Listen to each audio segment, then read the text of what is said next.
మాజీ ముఖ్యమంత్రి జగన్ యూరప్ పర్యటనకు హైదరాబాద్లోని సీబీఐ కోర్టు షరతులతో కూడిన అనుమతినిచ్చింది. అక్టోబర్ 1 నుంచి 30 వరకు 15 రోజుల పాటు యూరప్ వెళ్లేందుకు అంగీకరించింది. విదేశాల నుంచి తిరిగి వచ్చాక నవంబర్ 14లోగా కోర్టుకు వ్యక్తిగతంగా హాజరై ఎప్పుడు వచ్చారనే వివరాలతో మెమో సమర్పించాలని జగన్ను ఆదేశించింది.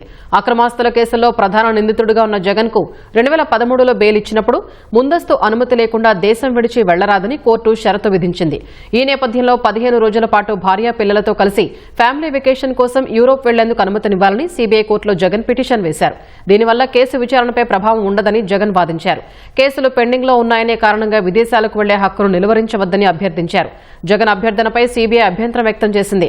కేసుల్లో అభియోగాలు నమోదు కావాల్సి ఉందని, ఏ కారణంతోనైనా జగన్ హాజరు కాకపోతే ట్రయల్ జాప్యమవుతుందని సీబీఐ వాదించింది. ఇవి సున్నితమైన హై ప్రొఫైల్ కేసులని, ఆర్థిక నేరాల్ని ప్రత్యేక దృష్టితో చూడాలని సుప్రీంకోర్టు గతంలో పేర్కొందని ఈ సందర్భంగా సీబీఐ ప్రస్తావించింది. జగన్ 10 ఏళ్ల నుంచి ఏదో ఒక కారణంతో విదేశాలకు వెళుతున్నారని తెలిపింది. బెయిల్ ఇచ్చిన కోర్టుకే హాజరు కాకుండా చట్టానికి అతీతుడుగా జగన్ ఉండటానికి వీల్లేదని వ్యాఖ్యానించింది. ఇరువైపులా వాదనలు విన్న సీబీఐ కోర్టు యూరోప్ వెళ్లేందుకు జగన్కు షరతులతో కూడిన అనుమతి ఇచ్చింది. పర్యటన వివరాలు, ఫోన్ నెంబర్లు కోర్టుతో పాటు సీబీఐకి ఇవ్వాలని ఆదేశించింది.